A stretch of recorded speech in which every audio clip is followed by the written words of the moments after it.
ನಮಸ್ಕಾರ. ರಿವ್ಯೂ ಚಾನಲ್ಗೆ ಸ್ವಾಗತ. ನಾನು ಸೌಖ್ಯ ಗಾಂವ್ಕರ್. ಬಾಂಗ್ಲಾದೇಶ ಮೂಲದ ಬರಹಗಾರ್ತಿ ತಸ್ಲೀಮಾ ನಸ್ರೀನ್ CJP ಹೋರಾಟದ ಬಗ್ಗೆ ಭಾರತೀಯರನ್ನು ಎಚ್ಚರಿಸಿದ್ದಾರೆ. ನೋಡಿ, ಬಾಂಗ್ಲಾದೇಶದಲ್ಲಿ ಈಗ ಕೆಲವು ವರ್ಷಗಳ ಹಿಂದೆ ನಡೆದಂತಹ ಹೋರಾಟ, ಸ್ಟೂಡೆಂಟ್ಸ್ ಹೋರಾಟ, ಕೋಟಾ ವಿರುದ್ಧ ಭುಗಿಲೆದ್ದ ಆಕ್ರೋಶ ಅಲ್ವಾ ಅದು. ಕಡೆಗೆ ಶೇಖ್ ಹಸೀನಾ ಅವರ ಡಿಮ್ಯಾಂಡ್ಸನ್ನು ಒಪ್ಪಿಕೊಂಡ ಮೇಲೂ ಕೂಡ ಸರ್ಕಾರ ಬೀಳಿಸಿ ಅವರನ್ನು ಓಡಿಸಿ ಏನೇನೆಲ್ಲ ಆಯಿತು. ಆಮೇಲೆ ಬಂದು ಅಲ್ಲಿ ಏನು ಹಂಗಾಮಿ ನಾಯಕತ್ವ ಮತ್ತು ಈ ಸಲ ಎಲೆಕ್ಷನ್ನಲ್ಲಿ ಸೆಲೆಕ್ಷನ್ ಆಗಿದ್ದಾಯಿತು, ಎಲ್ಲ ಆಯಿತು. ಬಟ್ ಬಾಂಗ್ಲಾದೇಶ ಯಾರ ಕೈ ಸೇರ್ತು ಅನ್ನೋದು ನಮಗೆ ಈಗ ಅರ್ಥ ಆಗ್ತಿದೆ. ಹುಷಾರಾಗಿರಿ, ಭಾರತೀಯರನ್ನು ಎಚ್ಚರಿಸ್ತಾ ಇದ್ದಾರೆ ಅವರು. ಏನಂತ?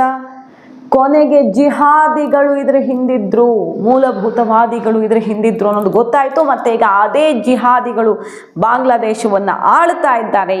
ಈಗ ಅನುಭವಿಸ್ತಿದೆ ಪ್ರೊಟೆಸ್ಟ್ಗೆ ಬೆಂಬಲಿಸಿದಂತಹ ಬಾಂಗ್ಲಾದೇಶ. ಹುಷಾರಾಗಿರಿ, ಭಾರತದಲ್ಲೂ ಕೂಡ ಅಂಥದ್ದೇ ವಾತಾವರಣ CJP ಹೋರಾಟದ ಸಮಯದಲ್ಲಿ ನನಗೆ ಕಾಣಿಸ್ತು, ಅದೇ ಥರ ಕಾಣಿಸ್ತು, ಸೇಮ್ ಮಾಡೆಲ್ ಅಂತ ಕಾಣಿಸ್ತು ಅನ್ನುವ ಮಾತುಗಳನ್ನು ತಸ್ಲೀಮಾ ಅವರು ಆಡಿದ್ದಾರೆ. ಇದು ಈಗ ಬಹಳ ದೊಡ್ಡ ಚರ್ಚೆಗೆ ಕಾರಣ ಆಗಿದೆ. ತಸ್ಲೀಮಾ ನಸ್ರೀನ್ ಇದು ಹೇಳ್ತಿದ್ದಂಗೆ CJP ದೀಪ್ಗೆ ನಾವು ಡಿಫ್ರೆಂಟ್, ನಾವು ಆ ಥರ ಅಲ್ಲ, ನಾವು ಡಿಫ್ರೆಂಟ್ ಅನ್ನುವಂಥ ಆನ್ಸರನ್ನು ಕೊಟ್ಟಿರೋದು. ಇದು ಹೊಸ ಆಯಾಮನ, ಯಾರಿಗೂ ಚರ್ಚೆನೇ ಮಾಡದಿರೋ ಆಯಾಮನ ಅಂತ ಕೇಳಿದ್ರೆ ಈಗಾಗಲೇ ಇದರ ಬಗ್ಗೆ ಪೊಲೀಸರು ತುಂಬ ತಲೆ ಕೆಡಿಸ್ಕೊಂಡಿದ್ದಾರೆ. ಪೊಲೀಸರು ಇನ್ವೆಸ್ಟಿಗೇಷನನ್ನು ಇದೇ ಆಯಾಮದಲ್ಲಿ ನಡೆಸ್ತಾನೂ ಇದ್ದಾರೆ ಅನ್ನೋದ್ರಲ್ಲಿ ಡೌಟೇ ಇಲ್ಲ.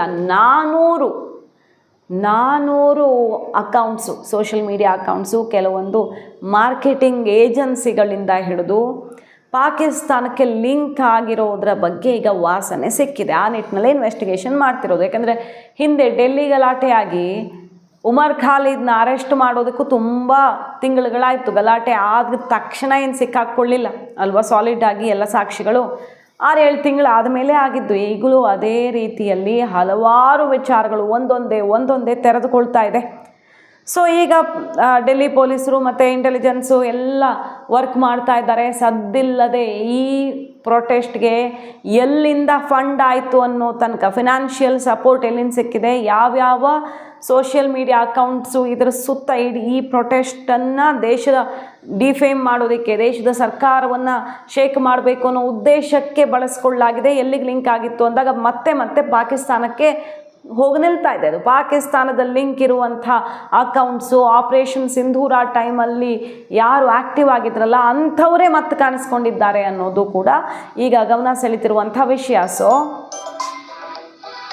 ಈಗ ದೇಶದಲ್ಲಿ ಒಂಥರ ಆತಂಕದ ವಾತಾವರಣ. 20 ಆರ್ಗನೈಸೇಷನ್ಗಳನ್ನು ಅಂಡರ್ ಸ್ಕ್ಯಾನರ್ ಇಡಲಾಗಿದೆ.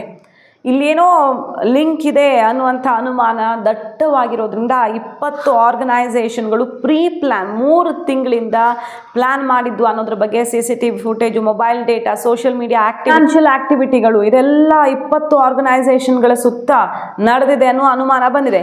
ಸ್ಟೂಡೆಂಟ್ಸ್ ಗ್ರೂಪ್ಸು, ಕೆಲವೊಂದು ಪೊಲಿಟಿಕಲ್ ಔಟ್ಫಿಟ್ಸು, ಮತ್ತು ಕೆಲವೊಂದೆಲ್ಲ ಪ್ರಮುಖರು ಅಂತ ಕರೆಸ್ಕೊಳ್ಳೋರು, ಇವರೆಲ್ಲ ಈ ಹೋರಾಟವನ್ನು ತುಂಬ ಪ್ಲ್ಯಾಂಡ್ ಆಗಿ ನಡೆಸಿದ್ದಾರೆ. 2-3 ತಿಂಗಳಿಂದ ದೇಶದಲ್ಲಿ ಅಸ್ಥಿರತೆ ಸೃಷ್ಟಿಸೋದಕ್ಕೆ ಅನ್ನೋ ಅನುಮಾನ ಬಂದಿದ್ದು. ಯಾರನ್ನೂ ಹೆಸರಿಸ್ತಿಲ್ಲ, ಯಾರ ಬಗ್ಗೆನೂ ಅನೌನ್ಸ್ಮೆಂಟ್ ಇಲ್ಲ. ಬಟ್ ಇದ್ರ ಬಗ್ಗೆ ಎಲ್ಲ ಈಗ ಇಂಟೆಲಿಜೆನ್ಸು ಮಾಹಿತಿ ಕಲೆ ಹಾಕಿದ್ದು. ಈ 20 ಪ್ರಮುಖ ಸಂಸ್ಥೆಗಳು ಮತ್ತು ಕೆಲವು ಗ್ರೂಪ್ಗಳ ಬಗ್ಗೆ ಡೀಪ್ ಇನ್ವೆಸ್ಟಿಗೇಷನ್ ನಡೀತಾ ಇದೆ.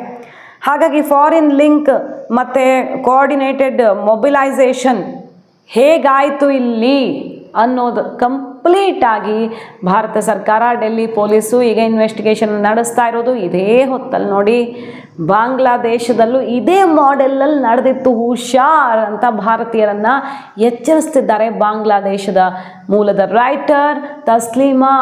ಇದರ ನಡುವೆ ಇವರ ಈ ಡಬಲ್ ಸ್ಟ್ಯಾಂಡರ್ಡ್ಸು, CJP ಅವರು ಜಾರ್ಖಂಡಲ್ಲಿ ಆಗ್ತಿರುವಂಥ ಕಂಡು ಕೇಳರಿದ ಹೋರಾಟಕ್ಕೆ ಬಾಯಿ ತುದಿಯಿಂದ ಸಪೋರ್ಟ್ ಮಾಡ್ತಾರೆ. ನಾವಿದ್ದೀವಿ, ನಾವು ಬರ್ತೀವಿ ನಿಮ್ಮ ಜೊತೆಗೆ, ಅಷ್ಟೇ ಸಪೋರ್ಟ್ ಅಂದರೆ.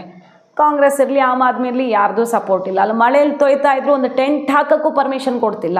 ಸೊ ನರೇಂದ್ರ ಮೋದಿ ಅವರು ನಿಜವಾಗಿ ಡಿಕ್ಟೇಟರ್ಶಿಪ್ ತೋರಿಸ್ಬೇಕಿತ್ತು. ನೋಡಿ, ಇವರು ತೋರಿಸ್ತಿದ್ದಾರಲ್ಲ ಹಿಂಗೆ ಅಂತ ಟೀಕೆ ವ್ಯಕ್ತವಾಗ್ತಿರೋದು. ಈ ಸ್ಟೂಡೆಂಟ್ಸನ್ನು ಕರುಣೆ ತೋರಿಸಿ ಕ್ಷಮಿಸಿದ್ದೇ ತಪ್ಪಾಯಿತು.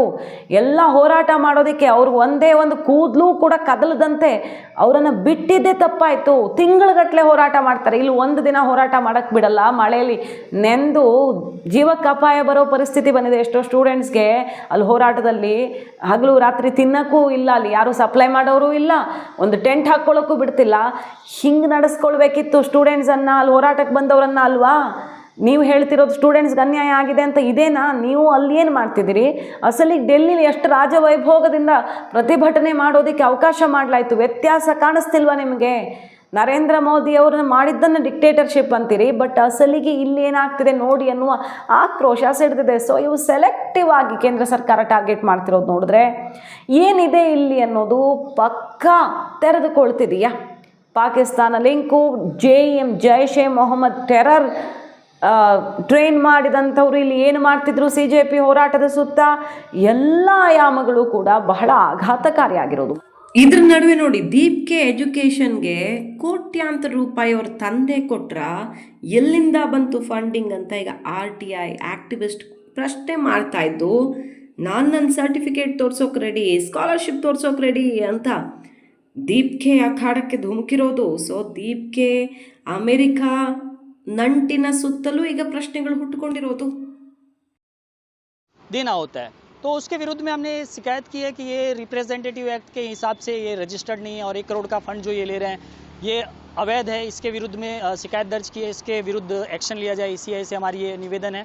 इसके अलावा हमने कपिल सिब्बल साहब ने जो 1 करोड़ रुपए का फंड दिया है, इसके विरुद्ध में भी हमने ये कंप्लेन किया है कि भाई RCM में वकील फ़ीस अगर देता है और दूसरे वकील को फ़ीस देता है, तो जो वकील पे कर रहा है वो वकील एज ए क्लाइंट होता है और वकील के ऊपर GST नहीं लगता है, लेकिन जो क्लाइंट होता है उसे बेयर करना होता है। 20 लाख के टर्नओवर के ऊपर अगर सर्विस पोर्शन है उस पर 20 लाख पे आपको GST पे करना होता है। तो यहाँ तो सर्विस पे 1 करोड़ का सर्विस कपिल सिब्बल साहब कह रहे हैं कि 1 करोड़ का हम इसमें फ़ंड रिलीज़ कर रहे हैं, फ़ंड दे रहे हैं। तो 1 करोड़ का जो फ़ंड दे रहे हैं उसके विरुद्ध में हमने CBIC को भी लिखा है कि RCM के तहत कपिल सिब्बल साहब से 1 करोड़ का जो फ़ंड इन्होंने डोनेट किया है या जो फ़ीस दी है, तो उसके ऊपर 1 करोड़ पे 18 लाख रुपए इनसे GST लिया जाए। शिकायत करने के पीछे की क्या वजह है? शिकायत करने के पीछे की वजह ये थी कि हमारे देश की जो सभ्यता है, हम कभी भी हमारे बुजुर्गों का बहुत मान सम्मान करते हैं। आप CJP आंदोलन चला रहे थे, नीट का आंदोलन चला रहे थे, हम एकदम उससे समर्थन करते हैं। लेकिन ये जो आंदोलन के बीच में हमारे बुजुर्ग प्रधानमंत्री जी को गाली देना, उनकी माता के ऊपर, स्वर्गीय उनकी माता जी के ऊपर गाली देना, प्लस जो बाहर देशों के जितने राजनीतिक हैं संबंध हैं उन सभी से मतलब गलत बातें करना, ये सब चीज़ें बहुत आहत करती है और इसके विरुद्ध में हमने ಮಾಹಿತಿ ಇಷ್ಟ ಆಗಿದ್ರೆ ಮಿಸ್ ಮಾಡಿದ್ರೆ ನಮ್ಮ ಚಾನಲ್ನ ಸಬ್ಸ್ಕ್ರೈಬ್ ಮಾಡಿ, ನಿಮ್ಮ ಅಭಿಪ್ರಾಯ ಕಮೆಂಟ್ ಮಾಡಿ ತಿಳಿಸಿ. Thank you.